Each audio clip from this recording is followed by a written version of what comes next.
Bonjour à tous, quelques exercices sur le travail d'une force. Il y a 5 exercices simples pour pouvoir s'entraîner sur le travail d'une force. Je vous conseille de regarder l'énoncé, de le faire, et quand vous êtes prêt, vous regardez la solution. On commence. Premier exercice, c'est une grue qui soulève un conteneur de 600 kg d'une hauteur de 15 mètres. Est-ce que le poids est résistant au moteur? Alors, le poids est une force verticale vers le bas, donc le conteneur cherche à aller grâce au poids vers le bas, et la grue cherche à le faire aller vers le haut. Donc le poids va lutter contre le déplacement vertical vers le haut. C'est donc dans ce cas précis une force qui sera résistante. Le travail du poids pourra être défini comme W du travail du poids suivant le déplacement AB, comme tout simplement le produit scalaire du poids, P, fois le vecteur déplacement, AB. C'est égal aussi à la masse fois G fois la différence d'altitude de ZA moins ZB. Il se trouve que, d'après mon schéma, on a H égale ZB moins ZA, et le tout étant positif. Donc, de ça, j'en déduis que ZA moins ZB va être égal à moins H. Effectivement, ZA étant plus petit que ZB, alors ZA moins ZB est négatif. Et du coup, j'en déduis que le travail du poids suivant le déplacement AB est égal à moins M fois G fois H, c'est-à-dire moins 600 fois 10 fois 15, ce qui me donne une valeur de moins 9,0 fois 10 puissance 4 joules. Voilà pour ce premier exercice. Deuxième exercice, cette fois-ci, un déménageur descend une armoire de 100 kg du 4e étage au rez-de-chaussée. Même question. Alors, eh bien, on aura le même système de réponse, c'est-à-dire que du moment que le poids aide au déplacement, alors il sera moteur. S'il empêche le déplacement, alors il sera résistant.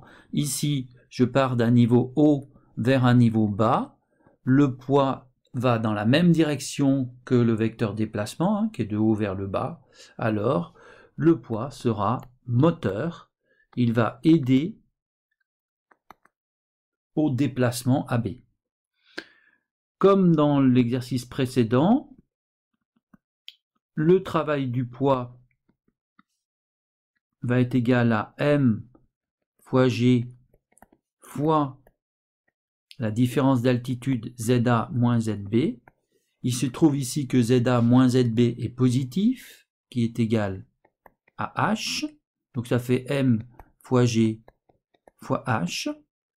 Et du coup, je me retrouve avec une application numérique qui me dit que M fait 100 kg, G ça fait 10, multiplié par une différence d'altitude de 10 mètres, puisque je pars du rez-de-chaussée qui est du 4e étage à 10 mètres, rez-de-chaussée 0, ce qui me fait une valeur de 1,0 fois 10 puissance 4 joules.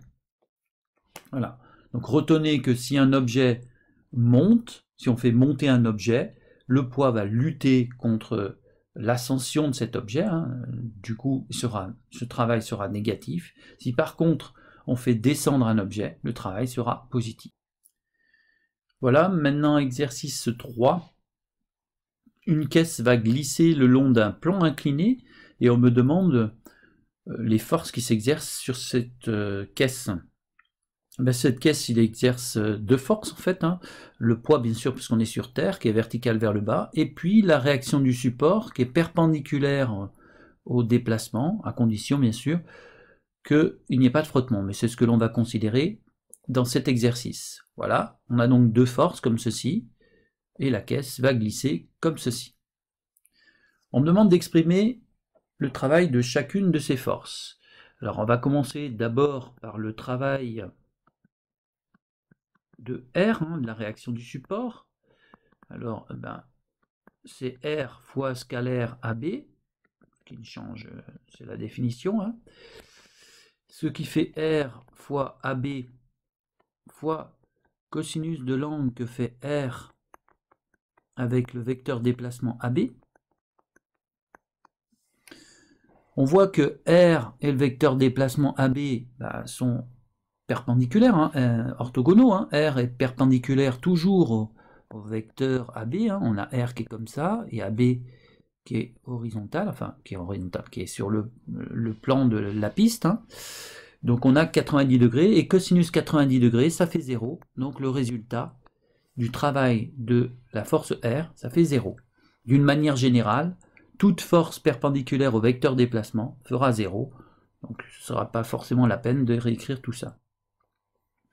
Il me reste maintenant à vous expliquer le travail de la force P.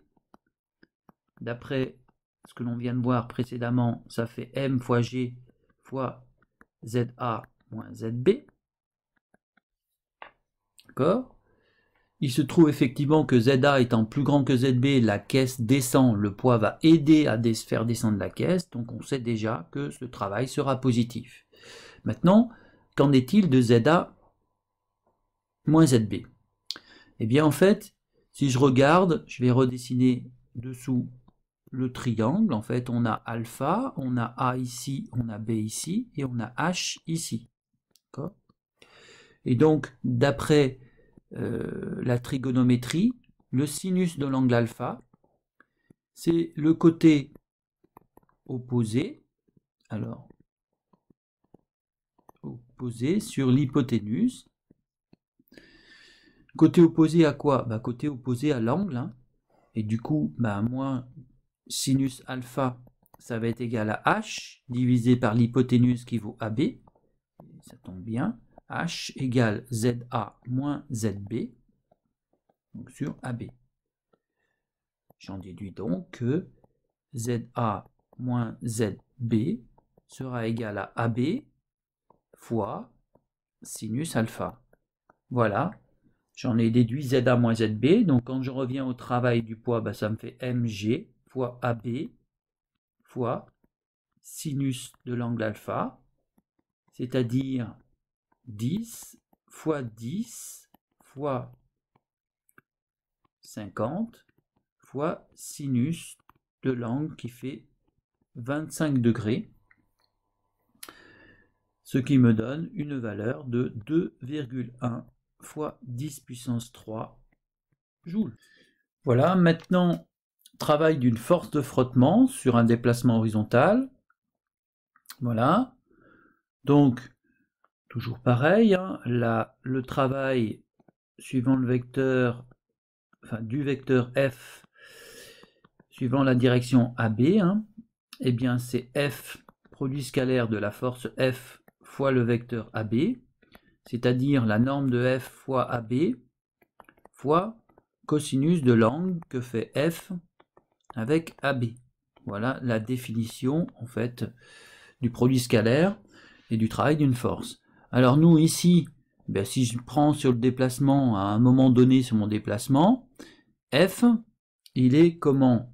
Eh bien F, il est opposé, la force de frottement est toujours opposée au vecteur déplacement en fait. Donc le déplacement, lui, par exemple, il s'est déplacé de la gauche vers la droite. On a un angle en fait qui fait 180 degrés entre la force de frottement F qui va vers la gauche ici et le déplacement qui va vers la droite.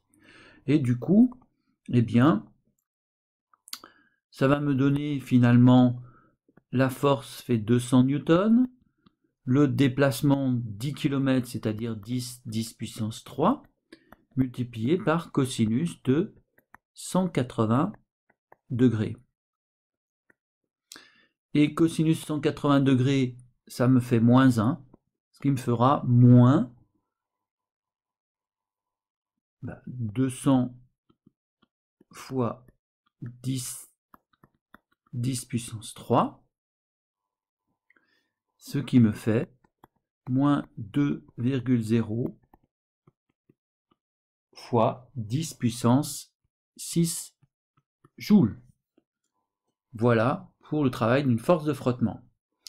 Enfin, dernier exercice, travail d'une tension d'un fil. Alors ici, on a un enfant qui tire un jouet suivant une direction horizontale, qui est AB. Donc finalement, si je remontre, on a une force T ici, et le vecteur déplacement qui est comme ceci, AB. D'accord ? L'angle entre les deux est un angle alpha. Et donc, toujours pareil, le travail de la force T suivant la direction AB, eh bien c'est T scalaire AB, c'est-à-dire la force T, la norme de la force T fois la norme du vecteur déplacement AB, multiplié par le cosinus que fait l'angle, que fait la force T avec le déplacement AB, c'est-à-dire alpha.